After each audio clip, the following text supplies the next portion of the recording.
that's why I feel like we have to honestly stop the ignorance sometimes when it comes to this Black people in America versus Africans, because just on the side note real quick, at the end of the day, neither one of us are winning, right?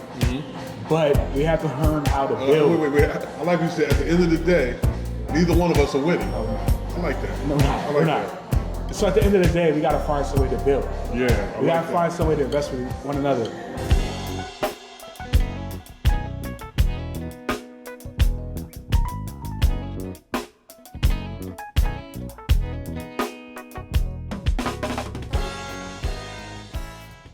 What's up, good people? It's the Ancestry Chronicler, Shawn J. Gandy. Thank you so much for stopping by my YouTube channel. Appreciation every single time. Be sure to, well, you know how it is, subscribe, like, and share. Give me the thumbs up. Also hit that little bell so you'll be notified of upcoming content. So today, this is interesting. I'm sitting here with a good friend of mine, Jonathan Travis. Fellow YouTuber, fellow traveler on the journey of genealogy and discovering our heritage, our hyphenated heritage, African American, the American side, being here, ancestors here in America, and then also our African side. And as you all know, I always talk about it, I'm on my way to Africa in a few months, so I'm just trying to chronicle some information, and gather some thoughts and some ideas, and talk to people who've been to Africa. And so we're here at OLAIDE'S African Kitchen, Nigerian restaurant here. Been here, if you follow me on my channel, you've seen I was here for my 50th birthday. Been here before. Our first time. It's Jonathan's first time. So it's interesting, he wanted the snails. I wanted the doon and the giz dodo. And of course we got the jollof rice, so we got so we're gonna check that out. But we're just here, we're gonna kick the woolly bobo, and just talk about all things Africa and his journeys and going to Africa. And so, Jonathan, Sir. You've been to Africa Twice. So you've been to Africa twice, and how was that experience for you? Amazing. Okay, so Amazing. So before we do that, let me ask you this. We talked about, when I had a conversation, we talked about people's preconceived notions, especially of the diaspora, our preconceived notions about Africa, how it makes, the kind of thoughts that come up, the kind of ideas that gets conjured up in our heads, the distorted images that the media, educational system, and all those things have proffered to us. Did you hold any of those views prior to going to Africa? Absolutely. Absolutely.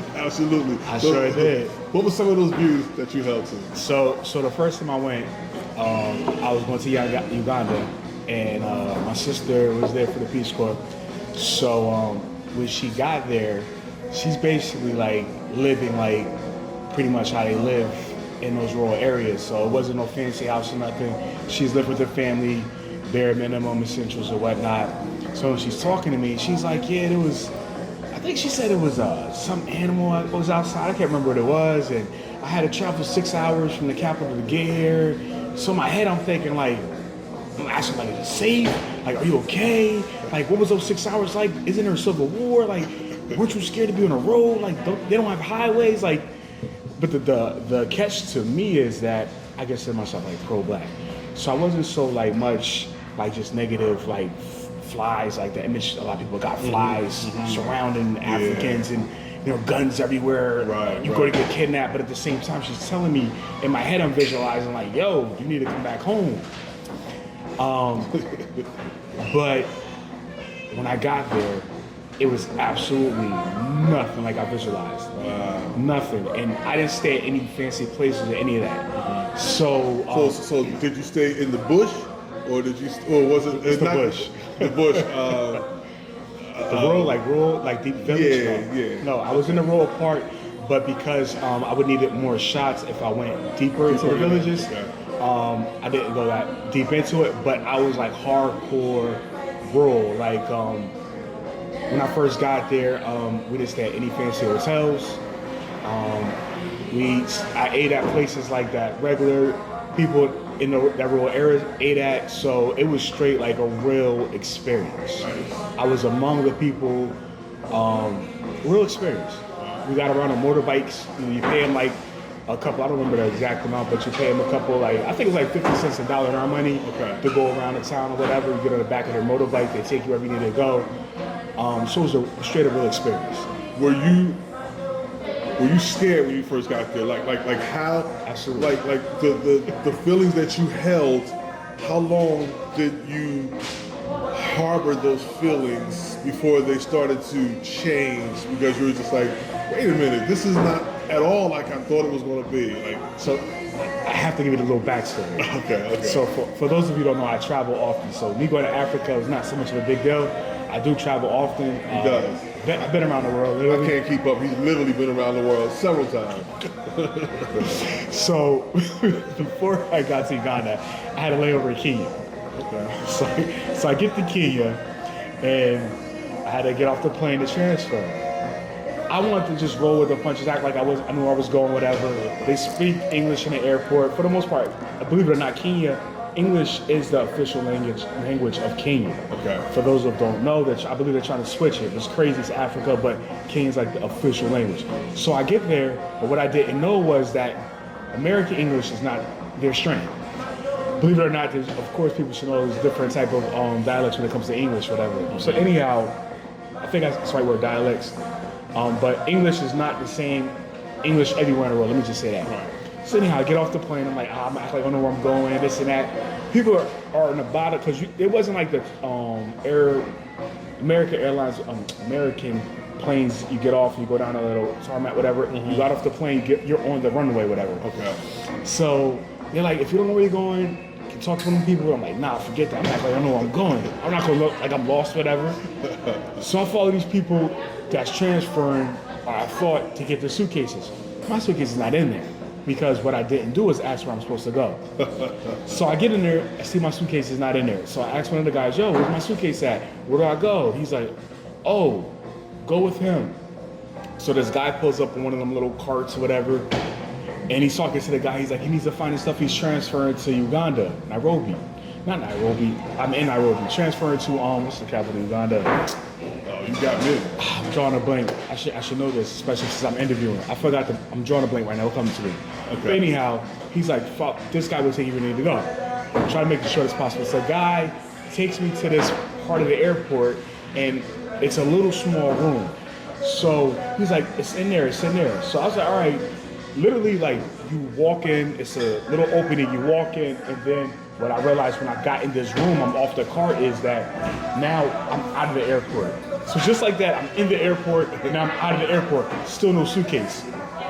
So I notice now I'm outside of the airport. I'm like, yo, what's going on? So I see the main entrance of the airport, so I'm walking towards the main entrance of the airport. But let me just share with you, I'm literally now, if you travel, you know, you can't just leave the airport of any international country without going through the checkpoint, without going through TSA, whoever their people are that check your passport, visa. I did that. So, but I get back in the airport, I realize, oh, I have my suitcase now. So I get my suitcase, go in the airport, I get back in line to go in the main terminal of the airport, show my stuff. The guy's like, how did you end up here? I'm like, you know, so. And he looks at the other lady sitting with him, and they look at each other. He's like, say it again. And I'm like, boom, boom, boom. And he looks at me and goes, you know you illegally entered the country. And I'm like, wait, what do you mean I illegally entered the country? He's like, you left the airport and came back in. Now I'm like, I didn't realize it at the time, but now I'm like, I did illegally enter the country. Cocky American side. Wow. No big deal. All right. He's like, you know that's illegal. I'm like, no. I told you what happened. That's not my fault. They look at each other again. Now I'm sweating. I watch Locked Up Abroad. I'm like, okay, this is not looking good for me. First, I'm like, with the American, I got a passport, bro. Just come over, get me through. But they're like, you committed a crime. And I'm just like, I'm sweating at this point. So, thankfully, he says, just give me $20. So I'm thinking like, okay, that's the fine. No, he takes my $20 and slides it at the table and said, you can go. I said, I was just extorted. Nice. So, needless to say, I don't have plans on visiting Kenya anytime soon because that was just bad. But anyhow, so long story short, I eventually made it to Uganda. As soon as I get off the airplane, my sister is there. But even though she's there, she's like, Jonathan, just follow me, just go outside, don't talk to nobody. So now she's bringing my anxiety up. So I go outside, we get to the car, and she's like, yeah, it's a nice little ride. So we go, whatever. It's a nice little ride. So we eventually get to where we need to be. I can't remember the exact ride. This is about 5 or 6 years ago, I want to say. Okay. But it was a nice little ride. But I have to say I was not relaxed totally for about 3 days. Even though I was with my sister, she was comfortable, she knew people there. I was with my mom was already there, I met my mom. It was about a good 3 days before all the anxiety left me because this is still totally brand new experience. Like I said, I traveled before, but going from I'm not going to people often when they travel, sometimes they transition from going to at least Americanized type environment. So you might go to Africa, but your first stop might be a city where it's an Americanized hotel or Europeanized hotel. American people, the Europeans there, you got your food.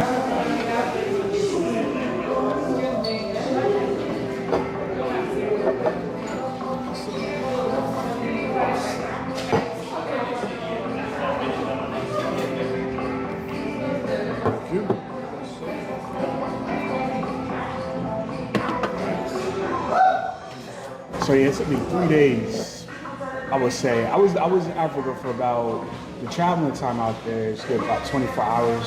Okay. Really, to get there from America? Yeah. You get to go through the promised land of Europe. to go to Africa, it's like you have to go to Europe to come from America. But anyhow, so it's like 8 hours, 6 hours to get to Europe. Then it's about 8 hours to get to Africa, to Uganda, at least I want to say. When I left from South Africa, it was a straight flight from Johannesburg to Atlanta, so 16 hours. But to get to Uganda, it's not a well-traveled spot for Americans, so I had to transfer in Kenya, and then from Kenya, I had to transfer to Uganda. Okay. I'm sorry, I landed in Uganda. I don't know, I'm nervous right now, I haven't done it so many times. So yeah, it's a travel. It's about 24 hours, give or take. All right, so just while you were on that, you remember the capital to Kampala. Kampala. Capital to Uganda is Kampala. So that's where I landed at. Okay. But I ended up going back to Kampala towards the end of the trip. Okay. So it was like a reverse. It probably would have been easier for me to transition to going to Africa the first time, Uganda the first time, if we actually went to Kampala first, then slowly gradually went to the rural parts of Uganda. But it was the opposite.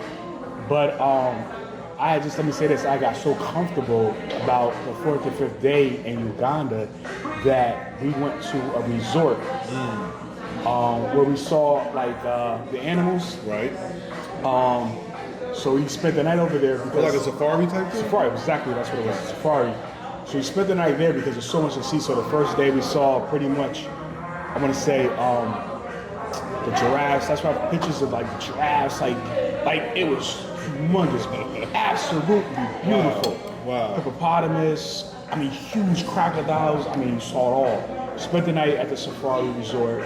Let me say this. So the safari resort was the first place that I had been to since I left America that was actually had upstairs a real bed, real shower, real bath, resort food.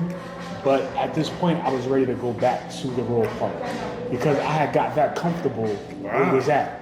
And where we were staying at in the rural part was this little teepee type, hut type hotel.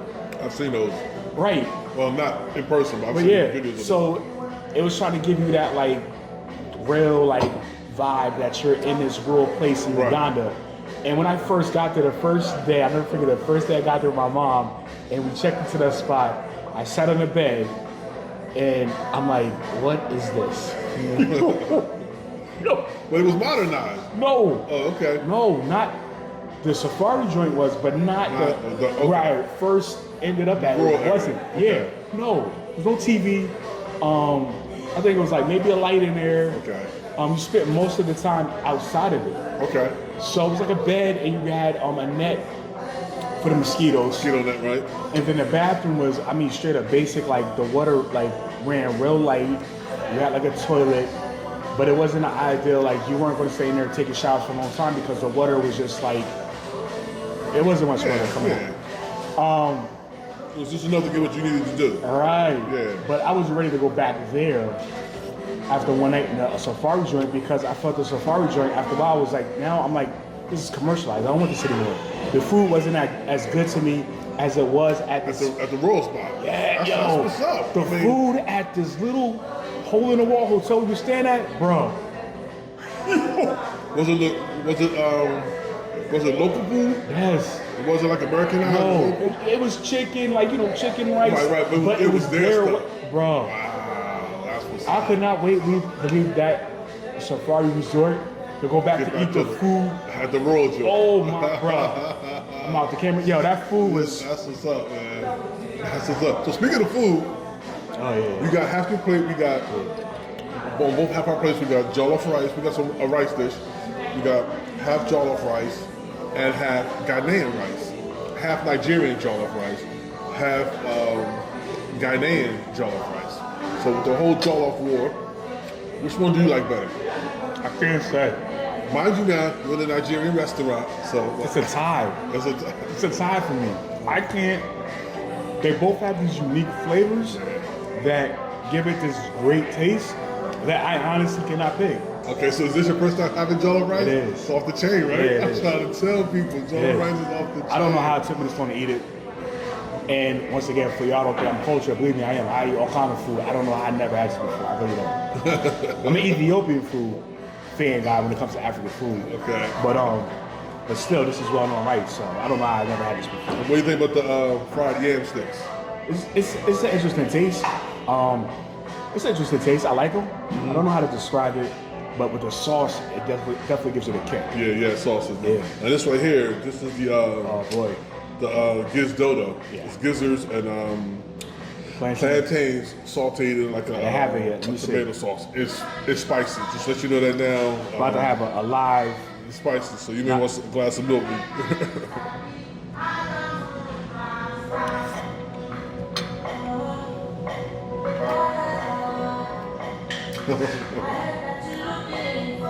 not bad.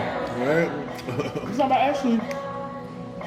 I like the sweetness of the plantains and the savoriness of the gizzards, and the way they just blend it together in the tomato sauce. It's one of my favorites. Okay, so I'll get a little aftertaste of the gizzards. Not crazy about the aftertaste. Okay. The sauce is on point. Is it not too spicy for you? No. So you can handle spicy stuff. Yeah. Bro. Yeah. Plantains is good. Plantains is butter. Yeah. Gizzards, I'm a pass it. Okay. I'm gonna eat the rest. I don't like waste the food. But the aftertaste, it's not mixing with me. Okay. But the rice? The rice is killer. Jollof rice is killer. I wait for you to taste the snails, man. The snails. I don't do snails. So, what kind of, so it said it took you like a couple of days to like 3 days to like kind of like make that migration in your mind psychologically of all the stuff I've been taught in America about Africa, all the negativity to like now being there, processing it and going, man, this place is beautiful. I love this, I like this place. Hold that for a thought for a second. I just had the smells. Okay. They do not taste anything like I thought they would. Okay. It is very spicy. Now, everything you want me is spicy. This is the spicy. Right? This is spicy. Yeah, man. They spice them up, man. They spice them up. Well, He told me everything is spicy, but this is the spiciest. and you know what I didn't order? I didn't order the snails. I had those before. I was just like, yeah, no, I'm good. Those are too spicy. Rice. I'm sorry. So you talking about how long it took me to adjust? Once I adjusted, I loved it there, bro. I mean, I can't even explain the experience. I can't explain it. You have to actually experience it yourself. I can't explain it, man. The things that I saw there. Because you were the first person for me, the first person I met who actually, like somebody, like, somebody who I talk to, know all the time, hang out with. We're not only are we fellow YouTubers, but Jonathan, he has a blog. We also blog, and he's an actor. We actually met doing theater. So as a fellow actor, he's a playwright as well. Because of him. And a director. So we have a lot of common ground, and we do a lot. And so when you came back and you introduced into my world, you know, my space, bro, I was like, you know, because like I said, he's traveling all over the place, just constantly. So when I hit him, I was just like, dude, are you American side or are you out somewhere? Are you stateside or what? So you gotta find out where he is when you hit him up. So he was like, man, I just got back from Africa. I was like, really? And like I even had to like, you know, I never held that much negativity about Africa because I was just fortunate enough to know, you know, to hear good things about it, the real history about it, but you still harbor some of those things because the images that's always showed. I think that's anywhere. Like, that's even America. Some places, it's like, I never been there because I heard so-and-so. So right. It's not even just Africa or you to an extent. To an extent. Because there is the point that people just, like, the stuff like I heard, man, when I came back. I'm sorry to interrupt you. No, you're good, man. But you just kind of hit something. The stuff I heard when I came back. Give me time to eat. Go ahead. Like, oh, I like to go to places with beaches. What? Like, how many shots you had to take? I don't want to take no shots. Oh, what? Isn't there civil war? Aren't there guns everywhere? When you just gonna get robbed? I heard they kidnap people for money. I mean, and this is when I came back. People, I'm like, I'm coming back. Tell me what Africa is like, and you're still asking these ignorant questions. And it's like, you see me come back one piece. I came back at a time I'm supposed to come back. The worst thing that happened to me was at the Kenyan airport. You know what I'm saying? And that was just unfortunate. Right. But the pros outweigh the cons easily. Easily. And what I want to say about going to Africa, and I think I have to say this just in general. I'm not, like I said, I've only been to 2 countries in Africa, but that's quite a bit if you only get my travel in Africa. And I'm not talking about like the commercial places like Morocco, you know, certain places in Egypt. Those are commercialized African places. We're talking, you go into the heart of Africa, more or less, especially where I went in Uganda when I first got there, is that with black people, and I know there is this ADOS, FBA versus this African type diaspora war going on right now. A part of it to me, I'm gonna say a part of it, a lot of it to me is ignorance. Because then once again, I find myself arguing with people who've never been to Africa. But when you go to Africa, the people treat you well. I mean, let me just say that. Yeah. I think we have to get out and this is like, and it's crazy because with black people, you have to, you think we kind of know better because how we're treated. So it's just like, how can we understand that because you may have a couple bad experiences with Africans in America, now you all of a sudden let them paint that picture of that's the whole continent of how an entire continent of people are. Wow. It's not realistic. So when you go there, first of all, let me just say that the people there are nice, the people there are welcoming, the people there are actually, I think one of the reasons I really believe is so important for black Americans to go to Africa is because there's no true representation of black Americans in Africa. Wow. So you're going to get a lot of stereotypical questions out there, and it's harmless and innocent. But at the same time, I think it's so important for us to go out there because, as you know, it is a lot of places in Africa, not all, but they are underprivileged. They don't have the opportunity for education. And what's funny is everybody and their mother invests in Africa but us. I have to say that. To go there and have seen humongous China flags at factories, it took me back a little bit. Because I was like, they don't own their land out there. You see Africans in farms and these lands that they don't own, they're working. And it's like mind-boggling. Like, how do you not own land? I know how, but at the same time, to actually see it, it's kind of crazy. To see all these Africans in different places of Africa not owning the land and working in the land that somebody else from another continent owns. And that's not everywhere, but you saw enough of it. Dog, no, it's everywhere. Okay. Everywhere I went, between South Africa and Uganda. Got Uganda. It was everywhere. It's just different levels to it. Right. As far as like where you're at, like you're gonna see, like I remember this one spot we was driving in Uganda.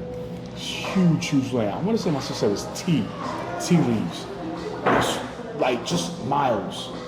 And all you saw was just a bunch of Africans out there, Ugandans picking and working in these fields, picking the leaves, working these fields. My sister's like, yeah, they don't own that. I'm like, what do you mean they don't own that? She's like, Jonathan, you gotta remember, they don't own much out here. It's colonized. I'm like, it just threw me for a second, like, right. I'm in Africa, they're working on this land that has plenty of resources, not just tea leaves, but different parts of Africa has all types of resources, and they own none of them. Wow. So that just like blows your mind there, because it's like I feel like we could buy some of this land and invest in some of this land. Like if everybody's just doing it, why not us and give some of that land back to them? Right.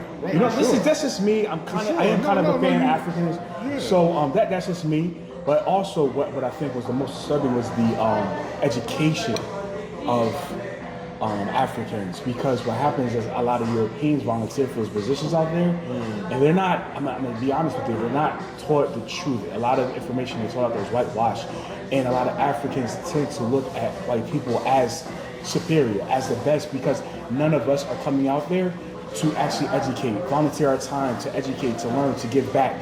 So of course, at the end of the day, they're not viewing us, and I'm not speaking for all Africans, I'm speaking for a good portion of it. They're not viewing us in who we are, basically, not who we truly are, because they don't see us doing the things that a lot of Europeans are doing out there. A lot of people from the United States, white people from the United States are doing out there. So that hurt me too, because I did end up going to a school that was, all the kids at the school had AIDS.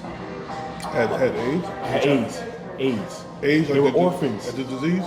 Okay. Virus. Okay, the AIDS. virus, yeah. They were all orphans. Okay.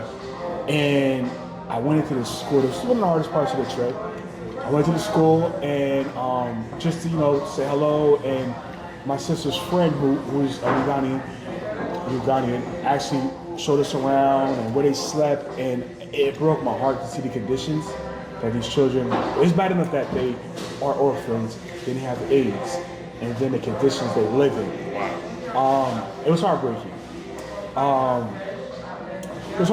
And what made it worse was, so we went in the classroom, and the teacher, we wasn't expecting, me and my mom was together with a friend, and she asked us to speak, and I wasn't expecting to speak, but to see these children's eyes light up because they saw people, because it was a teacher in the room, then the other, I guess, whoever they were teachers too, or AIDS or something like interns, that. Yeah. they were European, they were white women.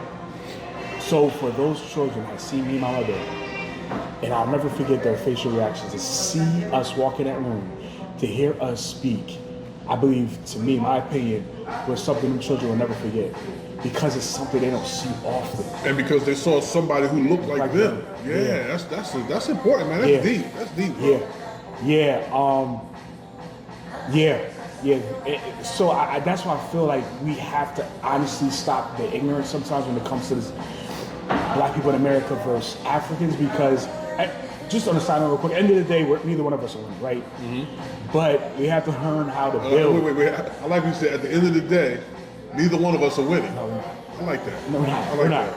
not. So at the end of the day, we got to find some way to build. Yeah. We got to find some way to invest with one another. But I definitely think it's important for us to go back out to Africa as much as possible, as educated. Even if you're not, I don't want to say just educated, but even if you are in America and you are well off, regardless of education level, you have something to contribute to those people out there. You got to do it, man. You have to do it, because they're dying to see, not only literally, figuratively, they're dying to see people like us actually talk to them, give us their experience, give them our experience, because they don't have it. And my sister told me that a lot out there. it's just a lot of images that aren't true that they have out there. That we have to like go out there and let them know it's not true. Yeah, That's deep, man. That's deep stuff. yeah. That was definitely. Besides seeing a lot of other things, that definitely by far was the hardest part of the trip. Yeah. Because I also saw other students, but this is the part I love, and this is the part where I say we are. There's no way that we're not connected. So one morning I'm walking. This is where I'm in the rural part. The children are going to school. So unfortunately, a lot of the girls have to cut their hair because of they can't afford like a lot of things that like with the bugs and whatnot out there to constantly have their hair clean, whatever. So a lot of girls have to cut their hair. But when I was out there, the kids were going to school, and I say this for a reason. So a lot of the girls have, brush cuts, low cuts. Once again, this has to do with economics because they can't afford to medically treat their hair as needed in the rural parts. Like I said, I need people to understand. I'm not stereotyping, but I'm talking about certain sections of Africa. Just like rural parts of America tend to be poorer than a lot of other parts. But anyhow, I'll never forget this. It was bittersweet. One morning I saw these kids. I heard it sound like it was like a band. They're coming down the street. Remind me of Black College's marching band. They're coming down the street. These children, it's dirt roads. Some of these children have no shoes. They have ripped clothes. But the joy on these children's faces as they're coming down the street playing music, I would never ever forget. Wow. And at the same time, I'm like, this reminds me of these Black College marching bands. Yeah. But at the same time, it's painful to watch because I wish I could have gave all those children shoes. I wish I could have gave them better clothes. Right. You know what I'm saying? Like, but nonetheless, what stuck out was how happy those children were. Yeah. What's up? And I never forget to add to that, and this is why I feel the support for us to go out there. One day, this is the same day, I had on my, I don't know if you ever had a Black Jesus t-shirt. Right, I remember that shirt. So I wore it one day. This day, I wore this t-shirt, and all the children were like, Jesus. But they were happy because they saw a Jesus that reflected them. Wow. Because that's what's up. now this is true throughout Africa. A lot of Africans will believe Jesus is white. Right. I mean, Americans believe that. So, you know what I'm saying? Yeah. So, once again, this is not me directly influencing African people, Ghanaians. This is me just wearing a t-shirt and children being joyful that they can see a Jesus that reflects them. Because at the same time out there, you see mad pictures of white Jesus through Africa. Yeah. How do they get the image that Jesus is white in Africa? Right. You know what I'm saying? Yep. So that's what I mean when I say it's so important for us to go out there. Because it's the little things we can do that can change the lives of these people out there. You know what I'm saying? That really influences how they think, how they view the world, all of that. Because at the same time, keep in mind, forget like leaving Africa. Like people are never going to leave Uganda. You know what I'm saying? Yeah. So I think we have to be mindful of that when we travel. I just wanted to share that. That's what's up, man. I appreciate that. Now, you went to South Africa, and I could assume, and I shouldn't assume, but it's distinctly different than being in Uganda. Big difference. What's some of those differences? South Africa trip was more painful. Cape Town, absolutely beautiful. Absolutely. It's gotta be, in my opinion, I haven't been around the world, but I'm thinking, hearing from other people that travel around the world, it's gotta easily be in like one of the top 5 most beautiful. Cape Town's a part of South Africa, it's almost a country, but He's been around the world. it's gotta be one of the most beautiful cities that exist. Wow. It reminds me of the Bay Area as far as the temperature, as far as the weather surrounding it. It reminds me of the Bay Area. People don't know Bay Area is as San Francisco, Oakland, part of California. Not the Golden State Warriors. South Africa was more painful because I'm sure everybody's familiar with apartheid. If you're not, definitely look it up, get yourself familiar with it. But you see the residue of apartheid still in South Africa. Johannesburg reminds me more of Atlanta. Johannesburg's more black people. They're a little better off. The black people in Johannesburg, in my opinion, are a little bit more better off than the black people in Cape Town. Okay. So Johannesburg reminds me of Atlanta. It's warmer, a little hotter. Cape Town reminded me of the Bay Area. A lot more white people. They call them Africans. They were all rich. I did not see one poor white person my entire time in Cape Town. Yeah. However, what hurt me was that all the black people in Cape Town saw were poor. I really don't. I'm sure I probably saw one or two. When you say poor, you mean like abject poverty, or just not as well off as an average American? Put it like this: they were the ones walking around with no shoes on in the street. They were the ones that were selling stuff everywhere. They were the ones selling. People would say, "Watch, they pickpocket you." There was a guy I saw get beat up in front of the condo I was staying at. He had got beat up pretty bad. He had broke into this white woman's car, and they caught him. And out there is different type of justice. And they were beating him up pretty bad in the street. Cops or just... No, citizens caught him. They caught him, brought him back to. They put him in a van. They caught him like I guess down the street. Put him in a van. I saw him come around the corner with the van. Threw him out the van. They asked the lady, "Was this him?" And they started beating him, man. They started beating him up. He's poor. I mean, this is what they do. This is how a lot of them. This is what my experience of blacks in Cape Town. They were the cab drivers. They were the ones that were selling you stuff. What hurt me the most was that me and my friend went, and the first thing we said was, "We were looking for an African restaurant." We had to literally search for African restaurant in Cape Town.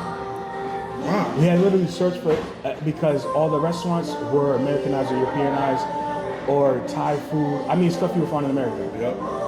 So we ended up finding an African restaurant. We had a great time that night, actually.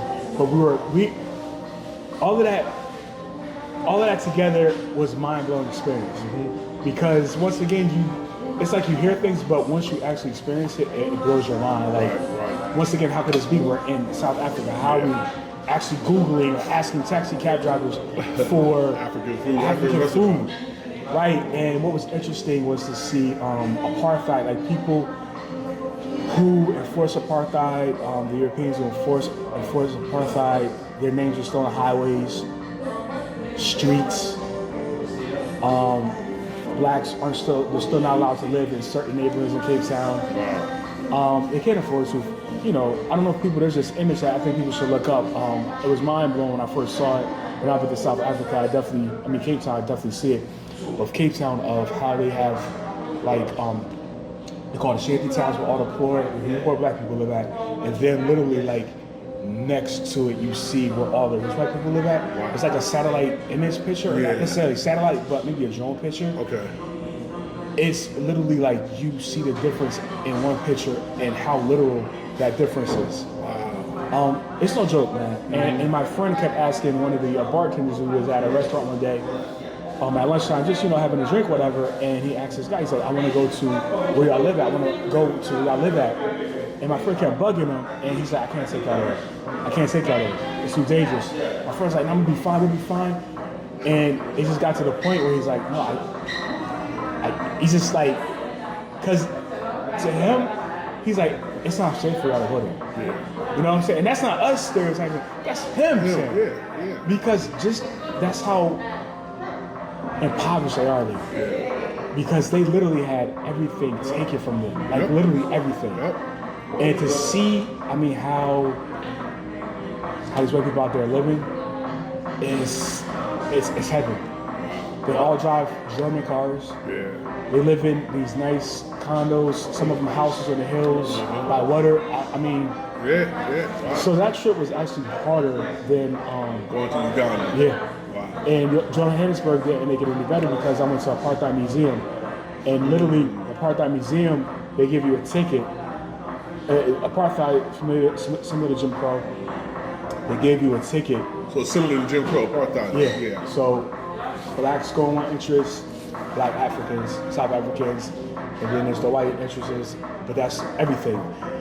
At one point, they needed passports, blacks in South Africa needed passports to go to certain sections of South Africa. And if they didn't have a passport, they would go to jail, and they would just sit in jail because they couldn't afford to pay to get out of jail. Right. It's like a catch-22. Yeah. And this is the whole narrative that President Nelson Mandela is wrapped around. Man, that's a whole. I can't even talk. So I went to his house. It was a tour. Went to his house in Soweto. I couldn't get to the island when he was in jail because it was too windy that day, and it was the last day he was in Cape Town, so I couldn't get there. So the ferry, because it's an island far off of Cape Town, so we couldn't get on the boat. But that was a planned visit. But let me tell you something about just Nelson Mandela, Winnie Mandela. I have to stress Winnie Mandela was a big part of this movement as well. She's definitely an unsung hero. But the information that we do not know about Nelson Mandela and his family is unbelievable. It's unbelievable. If you go to South Africa, go to Johannesburg, go to Soweto, and go to his house and learn about Nelson Mandela and what Winnie Mandela went through, it's crazy. I don't have the time to tell you how much these people went through to fight for what was right out there. Unbelievable. And what makes it worse is they have a jail cell in this apartheid museum where him and a couple of other revolutionary type South Africans stayed at. They have that jail cell. I went in that jail cell, I felt the spirits. No, I felt the spirits in that jail cell. It's in the apartheid museum, literally the cell they were in. I hear that from everybody who goes over and visits, whether it's where you went in South Africa or to the slave dungeons in West Africa, even the slave dungeons that people don't know that existed in East Africa as well. I've heard people say the same thing. Yeah, so it's tangible. That's where I go back, because I did get, I got a little bit off talking about Nelson Mandela, but the apartheid museum was the by far hardest part of the trip, not only because you literally saw what happened during apartheid to South Africans, but I went to Soweto and I visited shanty towns and I literally walked through these places that people don't know is basically like shelters, like not shelters, it's shacks made out of metal. These people have no electricity. There's still electricity that runs kind of through the town, but it literally doesn't run through where they live at, so there's still electricity. I mean, it's like one big room with like 10 surrounding the top and sides of it. That was hard. So the lady who took us through this, like, most people don't do what y'all did. She said most people can't do that or they're scared. Me and my friend was like, we had to see it, man. Yeah, for sure. You gotta see it, man. And well, that's how I'm going to be when I go there. yeah, that you just gotta be prepared, bro, because you might shed a tear. I'll be honest with you. I already know the tears is going to flow. You might shed a tear too, but I keep going on track. But the Apartheid Museum, it starts off hardcore from the beginning, because as soon as you get your ticket to go in the museum, they give you the ticket based on your race. Wow. So your ticket, I still got the ticket. Because they're trying to bring you back into that narrative, into that experience. And when you get your ticket to go to the Entrance Museum, there's an entrance that says black, but it says it in their language, and then an entrance that says white. So you go through the entrance of your race. Wow. So they literally is real. So from the get-go of going in that museum, you're already like mentally, like, they already take you there mentally. If you're cold-hearted, you don't care about that stuff, it might not bother you as much. But if you're somebody that's affected by racism, that see how these people in South Africa are living, or just know what your family in America went through, or any country for that matter, that if you're African descent, no matter if you're in the Caribbean, Latin America, wherever you're at, if you're African, you're of African descent, and your family told you how it was, and you experience it yourself, you're gonna feel it as soon as you walk in the museum. You're not that far removed from it. Right, I literally never lived Jim Crow, but I experienced tons of racism in my life. So yeah, that museum alone was difficult, followed by visiting Nelson Mandela, visiting the shanty town. It was an emotionally draining day.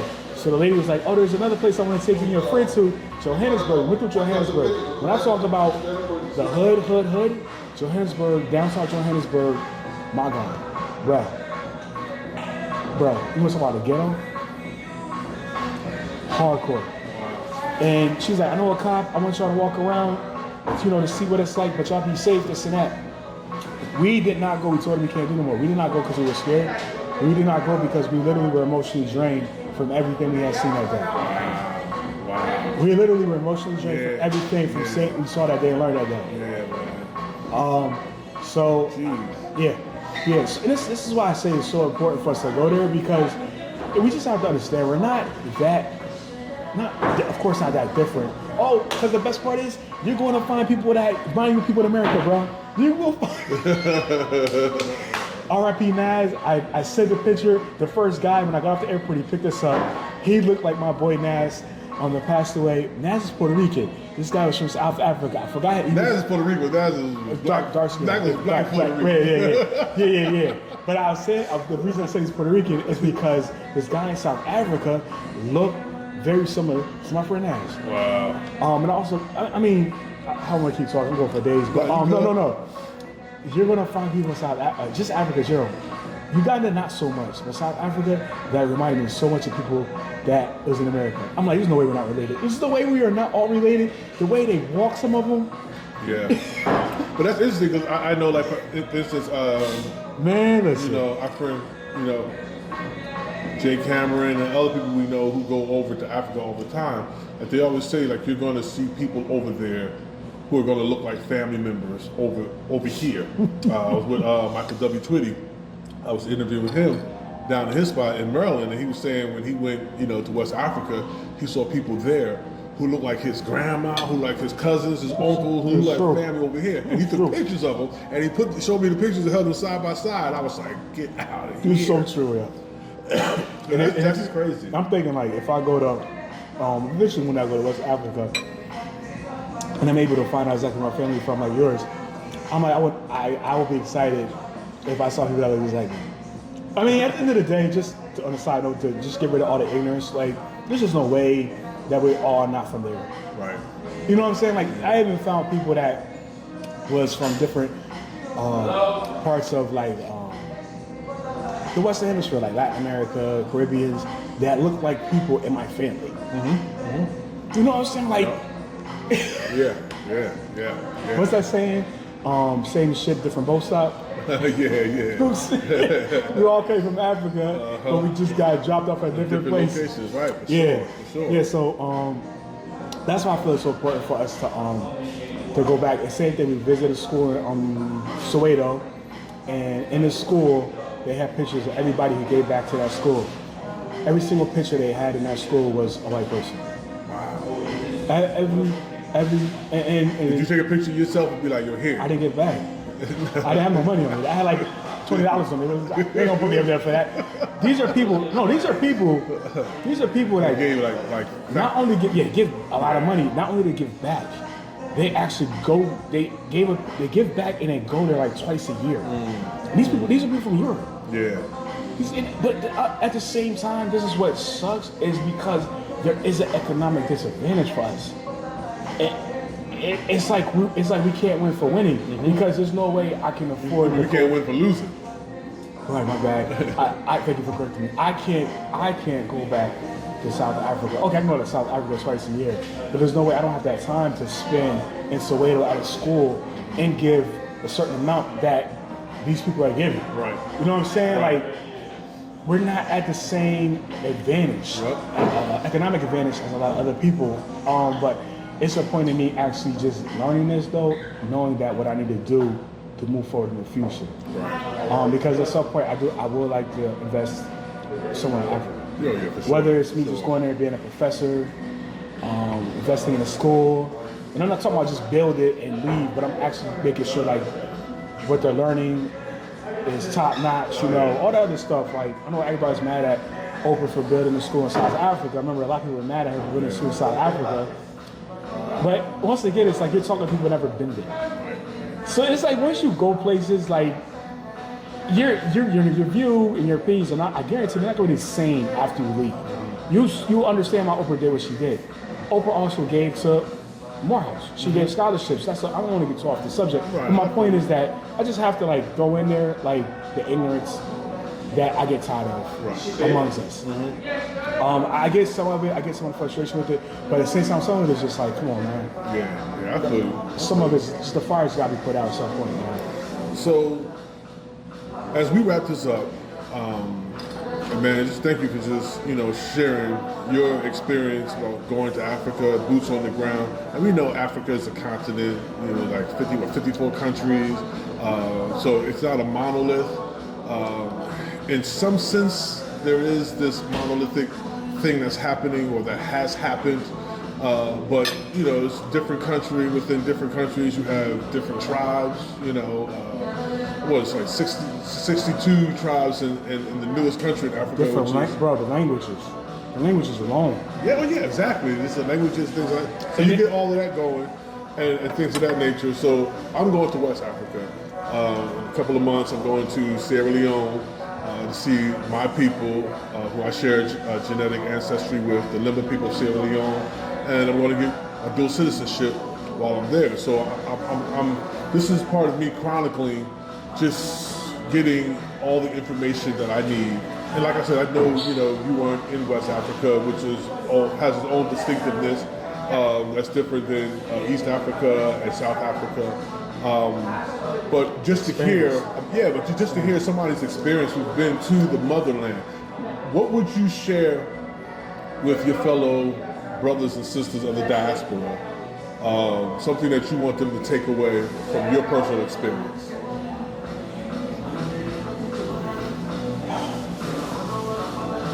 I remember I had a class professor who said that black people in America need to start investing in Africa. At the time, I didn't get it. Once I'm in college, I didn't go to Africa. I really didn't understand the whole Pan-Africanism thing, so much whatever. One thing I think every black person, no matter who you are in the world, has to visit Africa. I think not only has to go to Africa, has to go visit. I don't care what part. I don't know the whole continent, but based off of where I've been, where my sister's been, because she's been to a lot more places than me, where Jay's been, just where several people have been, overall the experiences you take back are the same. I think every black person has to go to Africa at least one time. I think we have to get to the point where we start actually investing in Africa in some type of way. But I think we have to make it a priority to go there. And I want to end by saying this. I find it funny that when I hear people talk about traveling, oh, I've been here, oh, I've been there, oh, I've been here. And it's like when people say certain places, it's like, oh, London, Paris. Yeah, I'm just like, go to a place where nature there is like nowhere else in the world. Like, you are excited to go see man-made buildings. Right. Cool, that's your preference. But we all know nothing tops nature. Nothing can top what you can't get anywhere else. They say that's the continent where God lives. What? They say that's the continent where God lives. Oh. It's so beautiful. The nature there is so beautiful. It's so different depending on where you are in Africa. Yeah. But my point is this. For example, where I went in South Africa, where I went in Uganda, you cannot experience that you cannot experience that damn near anywhere else in the world. A lot of places I go visit more than once or think it's a big deal or can't wait to go. There's nothing there that you really can't see here. There's nothing about their food that's so much different than the food you eat here. You know what I'm saying? It's no big difference. Go to a place that's going to stretch who you are as a person, that's just going to push you to think differently, to look at life differently, to just want to love yourself more, to just think about living in a place you never thought you probably even wanted to go. You have to stretch yourself and get rid of all these negative thoughts about Africa. Because just like any other place, something bad can happen to you. That's what it is. But get rid of all, but for some reason people think that Africa is just like, as soon as you step off the plane, like, you're going to catch this, you're going to get this, you're going to get shot, you're going to get robbed, you're going to kidnapped. Like, anything negative you could possibly think of, I'm sure you heard of it. In the meantime, it's funny, though, because some of the most dangerous cities in the world are here in America. And in Latin America. Look it up. Right. Look it up. But y'all have no problem going there. Y'all have no problem going there. But when it comes to going to Africa, man, y'all imagination runs wild. And people come up with all different kinds of excuses why not to go to Africa. People say, man, I'm not going to get all those shots. Listen, I'm going to Sierra Leone. All I need is one shot. That's the yellow fever shot. South Africa, I need no shots. Uganda, I need one shot. And that's it. And I'm going to take malaria pills while I'm there. You take those once every 2 weeks or something like that. I'll be there for 2 weeks. So it's crazy, man. They want to just make, well, I heard that you need 1,000 shots just to go there. Okay. What if you did need 1,000 shots, bro? If you need 1,000 shots to go to Europe, I bet you could get all 1,000 shots to go to Europe. You know? And to take it a step further, Africa is not the only continent to need shots If you go to certain parts of South America, sometimes they recommend shots. If you go to certain parts of Asia, they recommend shots. Look it up. I'm not lying. Yeah. It depends. It's all about depending on where you go in the country. That kind of requires you to have more shots. But like I said, South Africa, I didn't take no shots. Uganda took 1 shot. And these are shots that's been around. It's not like I get people that big on the COVID shots or whatever. I get that. But these are shots that's been around for decades. Yeah. These are shots that's like, if you take the shot, man, like, because I'm not crazy about medication or whatever. These are shots that's been around for a while. We have immunizations as kids. So it's just like, man, stop making excuses, y'all. Stop making excuses. Just do it, man. So that's what I have to do. Stop making excuses. And look, you see the shirt, Africa or bust. That's me, man.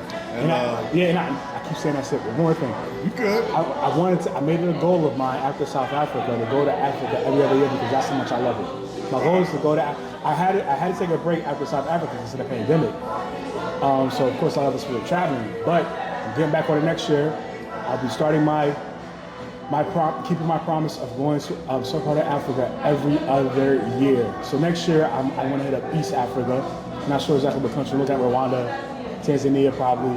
But my goal is to go to Africa every other year because once you go there once, you're not going to stop. That's what I heard, bro. That's what I heard. So you've been bit by the bug. That's what's up. I am a bug now. I'm doing the bite. Yeah, I feel you. I feel you. That's why I wanted to have you on, Jonathan. Man, I appreciate you taking time out of your busy schedule and just spending, lunch with me here at OLAIDE'S Nigerian kitchen. I appreciate you, man. Let me share my story. And believe it or not, I got these pictures. I guess at some point, maybe probably share after the interview, whatever. But drill blade. No, I could have kept going on. I've only been to Africa twice, but I could talk more about Africa, the places I've been 3, 4, 5 times. Wow. Because that's how unique and amazing experiences. Wow. So I'm just going to end on that note. Wow, and that's from a young black man, young educated black man too. I mean, this dude's highly educated. I can't even keep up with him. Own degrees, all that kind of stuff. So nice. But and that's coming from him. And so I just thank you for just sharing that with me, sharing that with my audience. And I'm going to put all of Jonathan's information. Rep your school, man. Morehouse College, baby. HBCU, Morehouse College, Atlanta, Georgia. 1856. 1867. Nah, don't kill me, Morehouse brothers. 1867. 1867. I'm going to put his contact information. It'll be in the description beneath his YouTube channel, his website. You can follow his blogs and everything. And man, just thank you for spending the day with me and eating some good Nigerian food. Thank you for putting me onto the rice, bro. Yeah, man, the jollof rice is where it's at. I'm trying to tell people. And so I've had Nigerian jollof, I had Ghanaian jollof, I've had Senegambian jollof, and now in a couple of months when I go to Sierra Leone, I'm going to have Sierra Leonean jollof. And I'm going to just go ahead and let you know after I had that one, which is the best that I've tasted out of the 4. One of the waiters here asked me, well, you got to tell me, before you leave here, you got to tell me which one's the best. And I said, bro, I'm going to be fair to you. I'm in a Nigerian restaurant. I'm going to say the Nigerian jollof is the best. But I like them all and all for the different reasons. I can't pick, man. I don't know what you want to pick. And then when you say the food in Uganda, it was so good and so fresh. Wow, that's what's up. That's what's up. Telling me I gotta break the stereotypes I've been hearing. Some of the best food I ever had in my life was in Uganda. Wow, you can't beat that. Listen, ladies and gentlemen, thank you so much for stopping by my YouTube channel. I'm the Ancestry Chronicler, the Shawn J. Gandy. I'm here with my man, Jonathan Travis, World Traveler. At one Mike 40. Yes, at one IG. On IG, at one Mike 40. Definitely follow him on IG as well. And like I said, in the descriptions will be his website, where he keeps his blogs, and also his YouTube channel. So follow him, subscribe. He's going to be putting out some more content, put out some content on his experience with Africa and things of that nature. So be the first, you know what I mean, to hit him up. Also, leave some comments. Let me know what you think, what your experience was in Africa. If you said something that you didn't agree with, talk about it. Hey, look, let's chop it up, all right? Peace, peace, peace, everybody. I appreciate you, all right? Be sure to subscribe, like, and share this content here. Again, hit the bell to be notified of upcoming content. And just continue to follow us as I chronicle me preparing to go to Africa, all right? Peace, peace, peace, folks. I don't know which one to pick.